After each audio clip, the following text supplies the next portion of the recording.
Dr. Jaishankar, what is this? This is very bad for India's image. India's haters are mocking India and laughing at the Indians. They're saying that India is among the unhappiest countries in the world. But how on earth can that be possible? Do you accept that the land of yoga is so unhappy? No. On the happiness index thing, I think you should actually tell everybody to come to Bangalore. I mean, you can see which is the world's happiest place. Particularly on a Friday night. So you know, I don't know how these guys make up those indexes, okay? But I can only tell you one thing. A Singaporean friend of mine once told me, he said every time he travels out, he said, you know, I just have to go to some place and look at the faces of people, that is my happiness index. And his sense was people in Europe didn't look that happy. People to him in India looked very happy. Now, I'm not necessarily saying I'll make an index out of it, but look, these are all mind games which people play. You know. Dr. Jaishankar, first, I want to make this clear. I am not doubting your intelligence or your ability to understand global affairs, but to be very honest, I do think that on this occasion, you could have done more to answer those who mock India by pointing to the World Happiness Report. So viewers, please listen. If you know anyone who is ridiculing India because of the World Happiness Report, I want you to make sure that you watch all the 4 points of this video. First, point 1. To start with, anyone who is interested in country's happiness should know that one can also say that India is happier than Finland. Yes, I repeat, India happier than Finland. Don't be shocked, it is true, but it seems that for obvious reasons the cunning Western nations don't want you to know that. Listen to my words carefully. The World Happiness Report is not the only one that attempts to measure or study so-called happiness or subjective well-being. Let me show you 3 examples here. Example 1, World Values Survey, a global research project that asks a direct question about happiness to respondents in various countries. Remember this, a direct question about happiness was asked. And yes, in this global survey regarding happiness, India was found to be ahead of Germany and several other European nations. Now, example 2, Switzerland-based Gallup International. Again, a direct question about happiness was asked.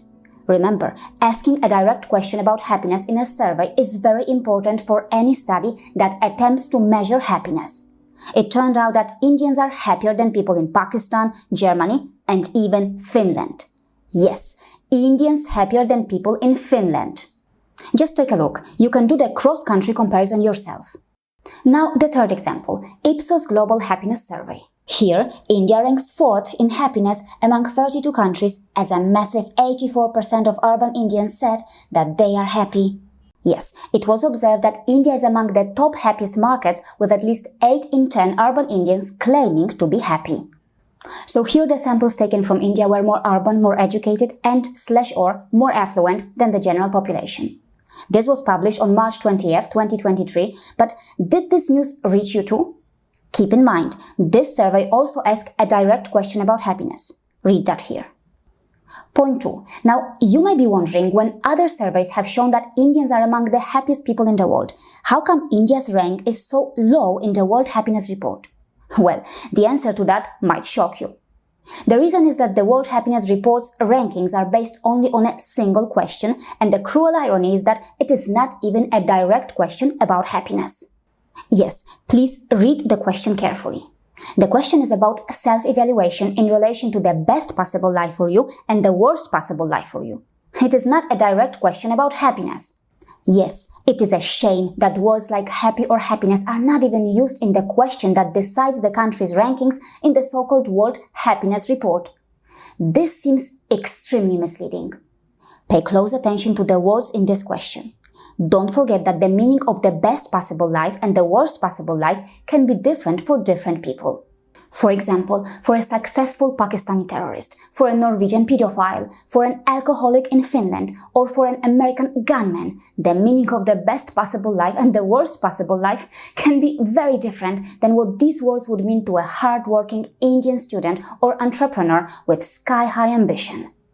Similarly, to a spiritually driven Indian whose best possible life only means attaining the elusive spiritual enlightenment, these words may have a totally different meaning. Since this is not even a direct question about happiness, respondents are likely to interpret or approach it in different ways, and quite obviously, multiple factors can influence their answers. Still, they use the results that are taken from something that is not even a direct question about happiness to create what they refer to as the ranking of happiness. I mean, this almost seems like a case of academic dishonesty or research misconduct. My question to the editors and authors of the World Happiness Report is, why don't you replace this question with a direct question about happiness, for example, like this one? Otherwise, stop calling it the ranking of happiness and name it as the ranking of self-reported life satisfaction as described here. Yes, it is not just me who thinks this way. As mentioned here, it is important to bear in mind that life satisfaction and happiness are not really synonyms. Point 3. Despite the fact that the rankings of the countries in the World Happiness Report are based on the results of this single question, a YouTuber, Dhruv Rathi, foolishly or deceitfully presented fake content and even came up with an imaginary formula and a fake methodology trying to prove or explain that these countries' scores are calculated using these 6 factors. So please don't be confused because of Dhruv Rathi's fake content. These 6 factors are not used to calculate these countries' scores that you see over here. Watch my 3 fact-check videos to understand the correct usage of those 6 factors and the correct methodology. Also, you can read it here too. Our happiness rankings are not based on any index of these 6 factors. क्या करे इस ध्रुव राठी का? Fake content फैलाता है और फिर मेरी fact checking से भाग जाता है? क्यों ध्रुव राठी?